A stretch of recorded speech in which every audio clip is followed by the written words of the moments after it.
What's up? Michael, I had asked you after mandatory minicamp, you seemed to be the Notre Dame Michael Merbeck, and it seems like it just haven't continuing to ascend. Do you feel that way? Yeah, I do. I feel like after every day, I just have to tell myself, what can I do to get better? So I come out here the next day, what can I do to get better? What can I do to get better? And eventually I just keep getting better, keep having fun, keep enjoying myself, and it's fun to be out here. Following up to that, you look faster than you looked last year. Was it because of the injury, or did you purposely work on getting your speed better? It's definitely a couple of things. I definitely worked on my speed. I actually figured out something I probably should have been doing since freshman year of college. I've been doing these stretches, like 30, 45 minutes of yoga every day, and I wake up feeling way better than I've ever felt. So it's helped me out tremendously, and I feel like it's kind of made me faster out there too. So that's a plus for sure. Who got you into that? Really, the two tight ends last year, Cole Fotheringham, who's still here, Jesper Horsted, who's playing for the Saints now. Every Monday night during the season, we'd go to yoga, and I kind of just took a couple things from there, and now I just do it by myself in my backyard or in my house or whatever. Yeah, it's awesome. How would you describe day one of week 2 for you and for the group?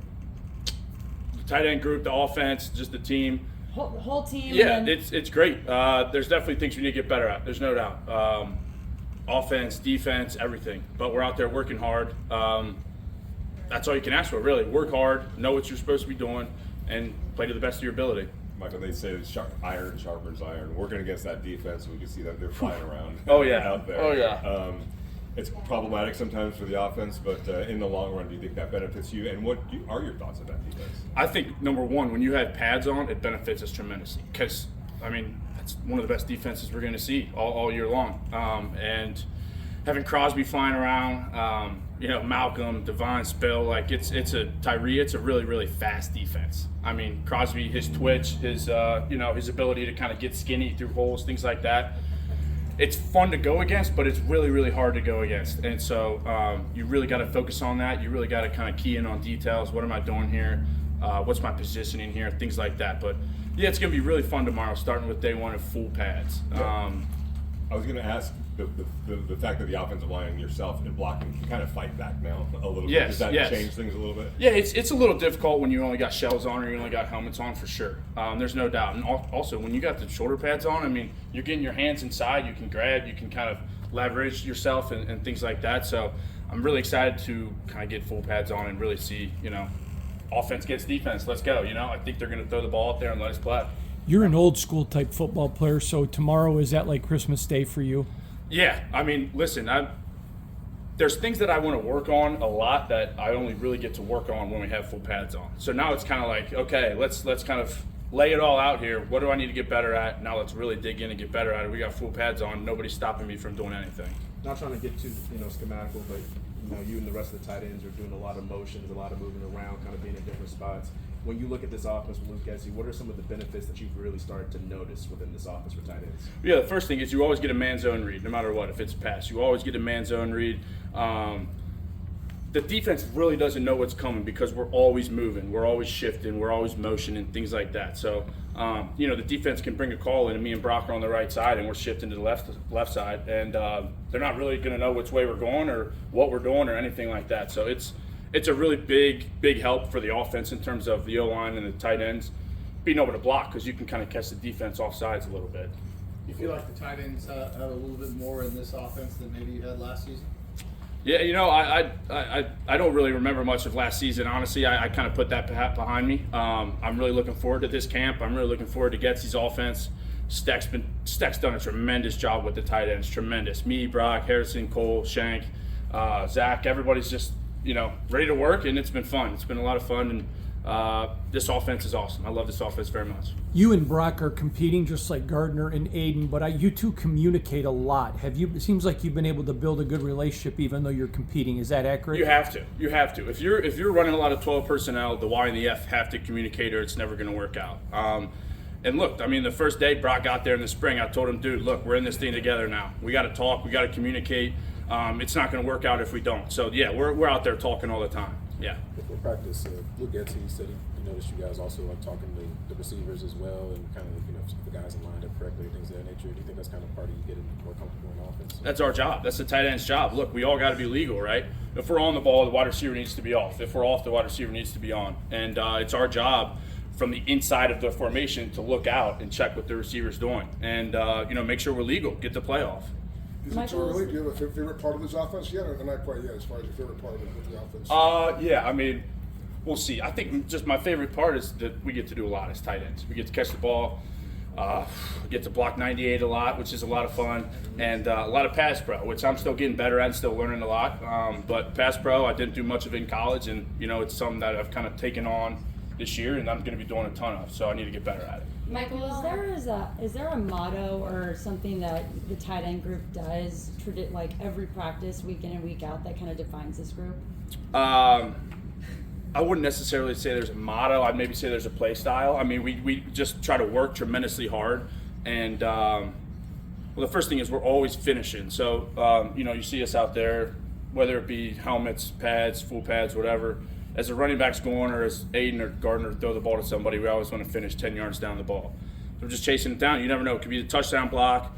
It could be a fumble. You're going to recover the fumble, things like that. So we always try to run at least 10 yards, and that's something Steck's kind of been pretty hard on us on. It's been awesome. Michael, you've had an opportunity to spend a few days with all of your teammates, away from everything. How has that been for you, and just getting to know the rest of the members? Yeah. This draft class has been awesome, number one. And then number two, I would say this is a very, very close-knit team. There's no doubt about it. Like, we battle out there. There's a bunch that we battle out. But then after practice, Epps will come up to me, Morik will come up to me, Max will come up to me and be like, hey, what was this play? What was this? I'll ask them the same things. Like, what did you see here? What did you see there? So it's like, we're like, AP kind of hates this word, but we're enemies when we're out there. But like we're not enemies at all off the field. We communicate, we talk, and we try to make each other better. That's what this is about. So we got a really good team. I know Keeping in mind, sorry, just a quick follow. Keeping in mind the whole, your enemies on the field tomorrow when those shoulders go on, and I know there's been a lot of, conflict within each, not conflict, but like just talking to each other and stuff. How do you feel about it going in tomorrow? Yeah, it's going to be offense enemies against the defense tomorrow. There's no doubt about it. And if you ask 98, he would say the same exact thing for sure. Everybody talks about you and Brock, obviously, but what has Harrison brought to the mix? And it seems like a very deep group overall as far as the tight end. Yeah, Harrison's been great, man. Harrison, his skill set, he can do it all. And that's what he did with the Browns, and that's what he's kind of done here. He can play Y, he can play F. He can block just like I can block. He can get his hands dirty in the dirt. He's been a great addition. Positive attitude, leader, all the things you want in a dude that's in his 4th or 5th year. You want him in your room, in our tight end room. I mean, this is one of the best tight end rooms I've been around. Michael, I asked Tyree this question a couple of days ago, but obviously you, him, Ja'Cory, and Trey, you all came up together in the same draft class. Can you just talk about, not necessarily the added pressure, but how much do you embrace, your class going from trying to just make it on the team, get through, day in, day out last year to now being big contributors this year? Yeah. Our team's going to need us. I mean, it really comes down to that. Our team's going to need us. That's why this organization drafted us last year, to play ball, to do it to the best of our ability, and to help the team win games. We need W's, we want to be in the W column. So, yeah, we learned a lot last year. We all did. The 4 names you named, we definitely learned a lot, and now it's kind of time to come back, refocus, re-energize ourselves, and kind of get ready to play ball for a new year, year 2. Year 2 is obviously a really big jump, and I think we're all going to take really big jumps. JB seems to have really found himself. Would you talk about his emergence, please? Yeah, I think this offseason, he kind of took it upon himself to really just focus in, lock in, strengthen everything. He strengthened. I mean, I see him in the rehab room all the time doing everything, and that's great to see. He needs to stay healthy. He wants to stay healthy, and he's quicker, he's faster, he's more confident. It's great to see. He's gonna ball out. He's gonna have a great year. You talked about you talked about what the stretching did for speed and things like that. What about for health? And did it help you at the end of last year to get healthier when you went into the offseason? And what do you think it does long term for health? Yeah, and that's sort of where it started in the first place. Was I need to stay healthy. It wasn't really about trying to run faster or be able to cut more or whatever. I need to stay healthy. And the thing for me was keep my lower back, it's at least tight as possible, my groins, my hammies, everything, and that's what was loosening me up and made me feel the best. Ice baths, cold baths, hot tub, things like that. And I'm in the rehab room a lot. I see JB in there a ton. I'm in there a lot with him. So I'm doing everything I can to stay healthy. And it is what it is. That's kind of where I'm at right now in my career. You said that you and Brock were having conversations. Rick, you're an energetic guy. You guys on the mission's a little quieter.